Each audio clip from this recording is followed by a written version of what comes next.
Wow, how about that one?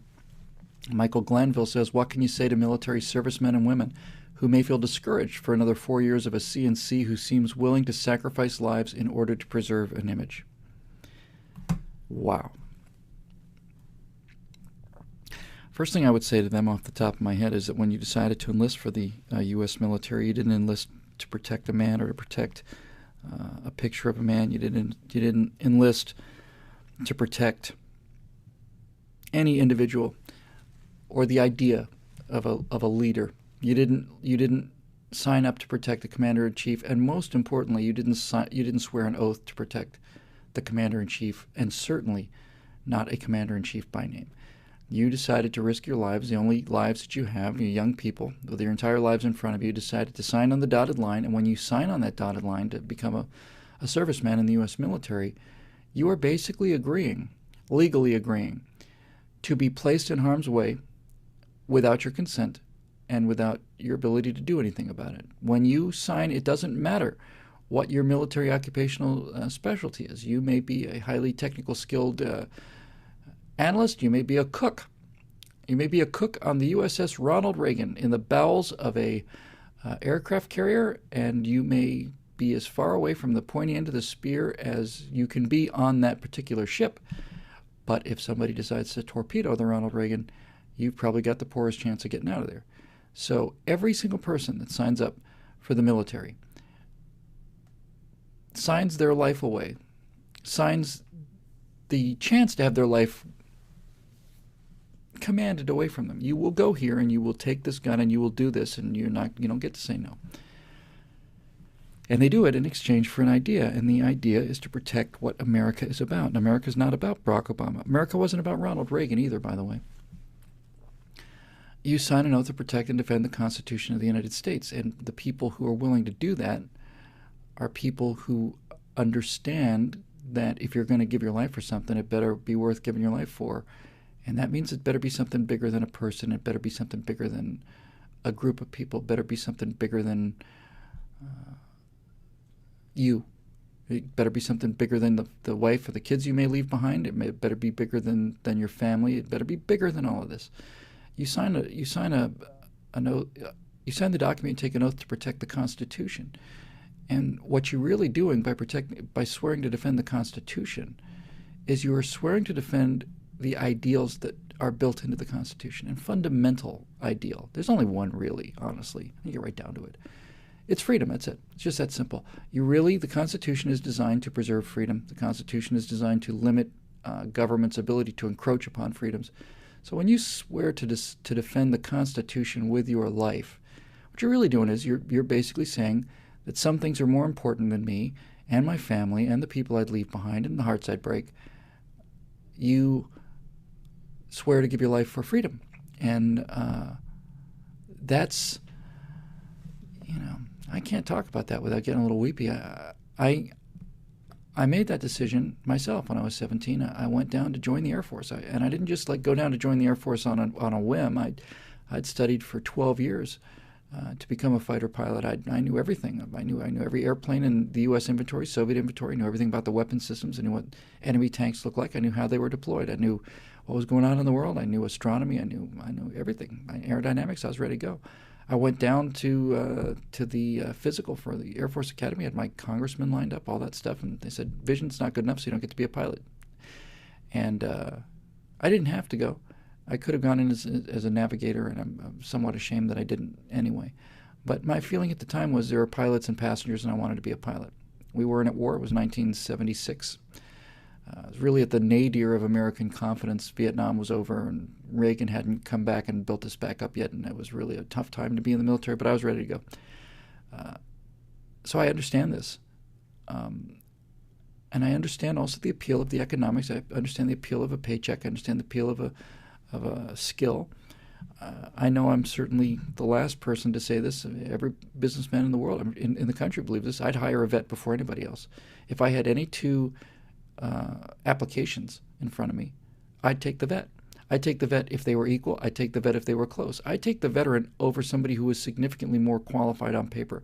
Because, first of all, I owe the veteran. Secondly, I know that this person is going to show up on time, and they're going to go home on time. They don't need to be told about what it means to come to work on time. All of those things. But I'd select them because of their character and because of the character of the decision that they made that was such an important decision. That's why we treat vets so specially in this country. They've earned it. Even the people that never see combat, even the people never expect to see combat, once you sign that paper, you can be deployed wherever they decide to deploy you. And if you think you're going to be a cook, you may be a cook. They may make you a cook at a forward operating base in Iraq or Afghanistan, and then you may have to be subject to the same mortar fire as the Special Forces guys. So what I would say to them is, don't lose track of why you joined, and don't lose track of who you swore and what you swore to defend. And understand that if there was ever a time when we need you, this is the time.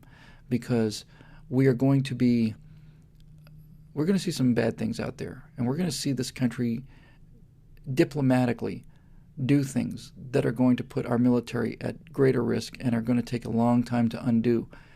And if we ever needed people in this country to stand up and go into the military and defend America and defend the Constitution, even defend it against our own government, now's the time. The great thing about Winston Churchill was Winston Churchill because it was dark outside. You don't get to be Winston Churchill in sunlight. You have to be prepared to be courageous when it's hard to be courageous, because if it's easy to be courageous, it's not courage at all, is it really? So to those people who are in the service and who are disenchanted by this, and I know that's most of you, now's when we need you the most. And you don't serve Barack Obama. You are under his command. He has ultimate command authority over you, and he ultimately has the ability to send you to your deaths. And that's the way it is, and that's what you signed up for. But you're not dying for Barack Obama.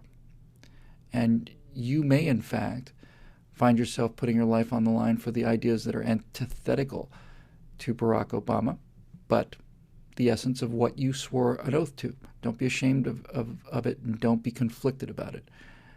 When they start making you swear an oath to Barack Obama, then you know it's time for every single person in this country with a gun to get in the streets. But that's not going to happen. He knows it's not going to happen. So be brave. Remember your commitment to your country. Remember your commitment to your service. Remember your commitment to your fellow soldiers and airmen and Marines and sailors and Coast Guardsmen.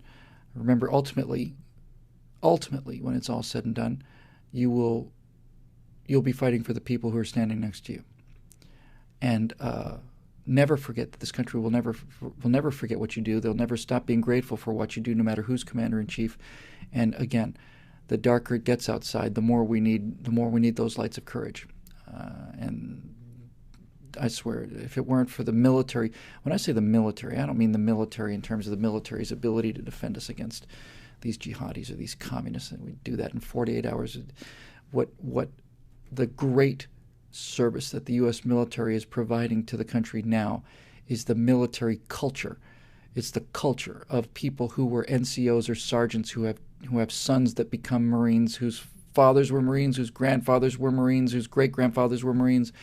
It is the culture of courage, patriotism, competence, skill, and intelligence, and it is the essence of America is preserved in our servicemen.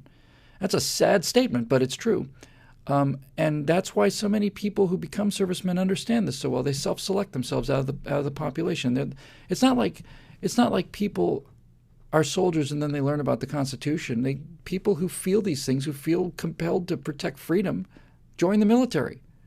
And of all the things I see out here, I'll occasionally see, a bumper sticker on a Prius that says "Free Tibet." And I say, if you really want to free Tibet, instead of putting a bumper sticker on your Prius, why don't you free Tibet? If you're going to really free Tibet, it's going to take the U.S. Marine Corps and the U.S. Army, U.S. Air Force, and U.S. Navy, Marines, all those guys. You want to free Tibet? That's what it's going to take. So you are also the guardians of the most sacred and perfect ideas of this country. Don't you ever doubt it, and don't you ever feel ashamed of your uniform because you may not like the commander-in-chief. That's a man. The flag and your uniform transcend all men, but that man in particular by more than you can possibly imagine. Don't let it get you down. Now's when we need you more than anything. Let's see, we move on here.